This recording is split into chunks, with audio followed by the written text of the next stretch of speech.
I'm so glad you stopped. Oh, I've been holding that cough in this whole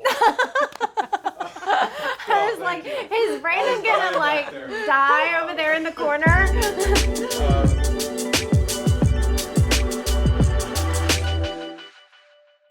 Welcome to Lifestyle Profiles. I'm Wendy McGowan Ellis, and today our guest is Alicia Bush with Treasured Vessels, a nonprofit based here in Frisco that she founded. So, Alicia, welcome. So good to see you again. Thank you so much for having me. Yes, absolutely. So, tell us your background. How did you get to Frisco? And then we want to hear about how you came to start the organization. Okay. Well, I'm from East Texas. Texarkana. You're from Texarkana? I am. My parents are from Texarkana. Well, okay, we'll talk about that separately. Well, they have to be because you're the only, most people will say Texarkana, which I tried to, and you said Texarkana, yes, which is how we say it. You blend it together. It all comes together. So that'll come out sometimes as I'm talking, my accent. So I got to the city as quickly as I could, went to school at North Texas, met my husband there. He's from Denton, and so he started Custom Homes of Texas, like right when we got married in 2003. And that is, as most people that know builders, we move, and we move a lot. And so we started over in Denton, and then we moved over to Flower Mound, and then South Lake. And as the market began to grow, we moved our family over to this area. Okay. But it still continues to boom. Yes, it does. So what year was that when you moved here?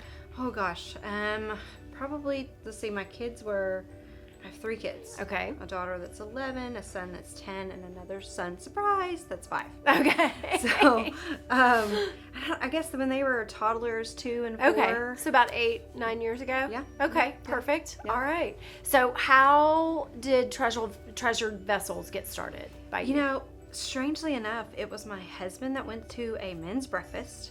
And they had speakers come in every once in a while, and this speaker came in and talked about international human trafficking, and we're missionaries overseas, and so we have a huge heart for the nations, and we were interested. Obviously he was interested in what the gentleman had to say.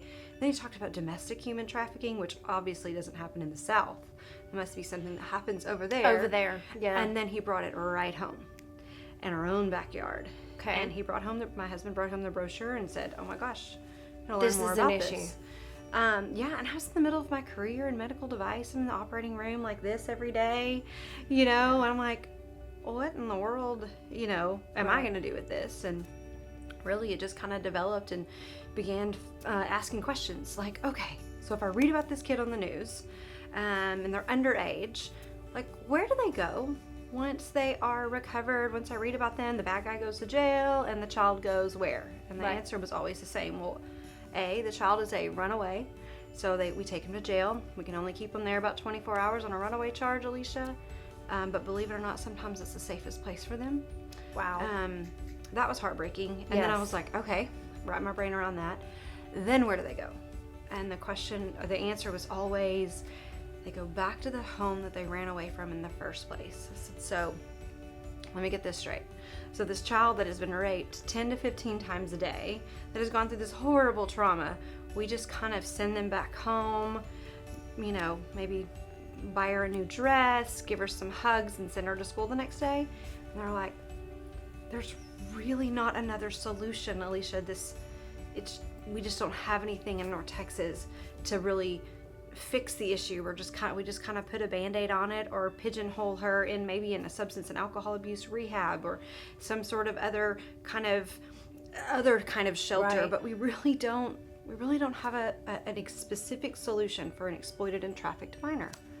Okay, and so that got you and your husband thinking about what can we do to help this problem? Well, I'm like, okay, honey, you're a builder, you build things, and I'm over here and I have a background in healthcare. Surely the mental health and the sticks and bricks piece of things, we can create something and a solution for our girls here in North Texas, and eventually our boys too. Okay, so to be very specific, Treasured Vessels is an organization that steps in when the child is rescued out of a trafficking situation, and then is the solution to where they go and start the healing process. Right. Okay. And not all of our kids, all the kids will need, a residential treatment center like we're building.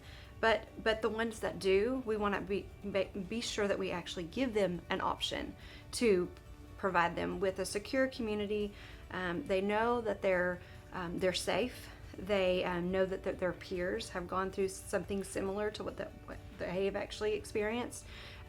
Charter school, some sort of educational model, obviously the piece of the mental health piece, and just allowing that child to continue to be a child while they're going through the healing process. Right, because I would think, you can't just stick them back in normal public school because they're almost ostracized, probably themselves mentally. Sure. I mean, clearly they know that other children cannot relate to what they've been through and the trauma of what they've been through. Sure. So I love hearing that a charter school system is a part of what you're doing as well. So Alicia, what are some of the biggest challenges you have with starting this organization and now growing it?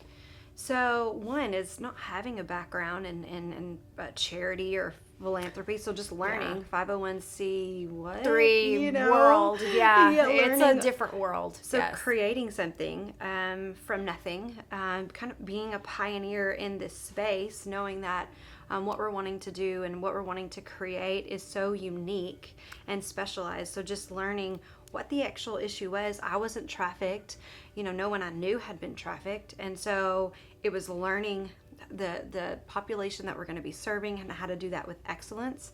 And then also the community education of what are you doing? Why are you doing it? What is human trafficking? Is my child going to be trafficked? Why do they need a place to go? Don't they just go back home? So it's all these parts and pieces. And then at the same time, fundraising, which I've never been a part of that either. I was in sales, right? You give me money, I give you a product. Right. Now it's like you give a donation and we give you a thank you card. Right. And some feel good. And a high five. I mean, I'm like, that's such a unique model. But believe it or not, Wendy, people in this community and around the country have said, yes, I see the vision, I see the need, and we're going to do this. Right. And we're going to do this together, and it takes a village. Right. So we've heard that you are potentially expanding your organization, your board, to an advisory board. Tell us how our audience, if they are so moved, could get involved with Treasured Vessels. Sure. So we have a board right now, and kind of a formality, and learning about how to have a board and why do you need a board. And we've thought, okay, we need to expand our board. We need to expand the influence, and what does that look like to expand the board to a more fundraising board focused, and maybe an advisory board of a group of, even a large group of influencers and people that can share the message, can use their platform to become a part of the Treasured Vessels community, so we can not only expand what we're doing here in Frisco, but also around the country. So, Alicia, I know you're building a home for these children, and I know you can't share where it will be, but will it be somewhere close by to Frisco so that we have that resource? Yes, absolutely. So, from my understanding, when I learned about CPS and their responsibility of foster care and adoption, and when the CPS removes a child from the home, they really like for the child to be within a 50-mile radius of their guardian. And so we've kind of tried to adopt that as well. Okay. Making sure that if the family is healthy and wants to be involved in the child's recovery, that we have that ability. So yes, it's right here in North Texas. Our goal is to serve the North Texas kids, because currently we don't have a long-term solution for exploited and trafficked minors. Right now, they go to Houston, potentially Austin, Tyler. So right here, wanting to serve our North Texas girls is a huge need.